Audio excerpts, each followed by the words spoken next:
You know Jeffrey and Benny and Slendy and Effendi, Jackie and Clocky and Masky and Hoodie. But do you recall the most annoying CP of all? Toby the Ticky CP has a very creepy past, and if you ever met him, you would want to run really fast.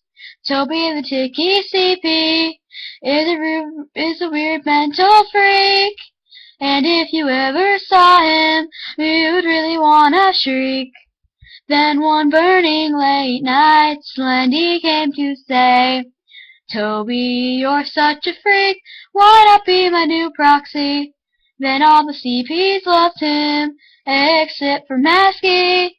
Toby the Ticky CP, you'll go down in CP history. Have a Slendy holidays!